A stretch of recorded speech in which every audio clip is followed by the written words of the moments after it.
Миши и Маши одна тетя, звали ее тетей Нютой. А еще был у них двоюродный брат Горик, которому тетя Нюта приходилась мамой. Жил Горик со своей мамой и папой в городе, а Миша и Маша жили в колхозном поселке. Однажды вечером мама, укладывая Мишу и Машу спать, сказала: завтра воскресенье, мы все поедем в город к тете Нюте. Дядя Ваня вернулся из Москвы. Миша и Маша, конечно, очень обрадовались, захлопали в ладоши. Дядя Ваня был такой же хороший, как и тетя Нюта. Взрослые звали его Иваном Ивановичем, а тетю Нюту Анной Сергеевной. Утром Миша и Маша со своей мамой сели на попутную телегу и поехали в город к тете Нюте, дяде Ване и к Горику в гости. Лошади попались резвые, всю дорогу бежали, и ребята даже не заметили, как проехали 10 километров.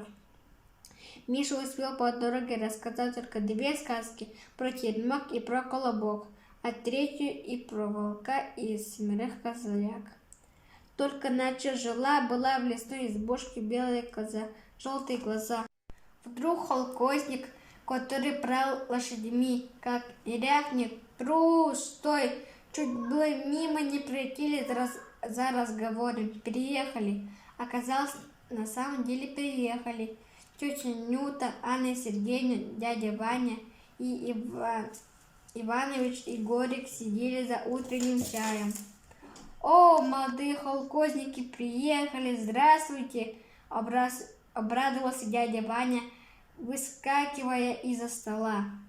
Миша и Маша увидели в комнате на полу много игрушек, и все новые: 2 мяча, заводной грузовик, 2 коней на колесах. Все это принес папа Горика из Москвы.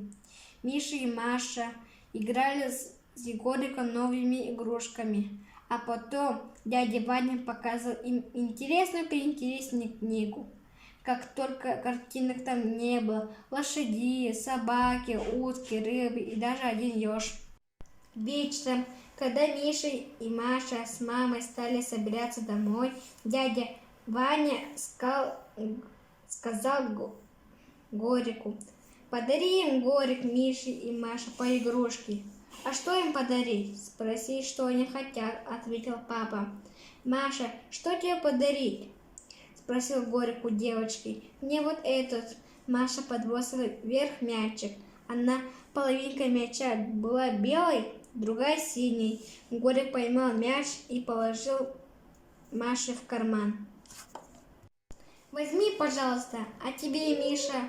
Миша посмотрел на коней и показал на того, который был поменьше. «Не это». Горик молчал. Дядя Ваня погладил Горика по голове. «Подари Мише коня, у тебя их же 2, а у него ни одного». Горик посмотрел на папу, потом на коня, потом на Мишу, потом опять на коня и вдруг изо всей силы толкнул игрушку ногой. «Возьми!» Конь подкатился к Мише и остановился, будто хотел сказать: «Вот я, бери меня». «Не возьму», — твердо сказал Миша и отвернулся. «Бери!» «Не возьму».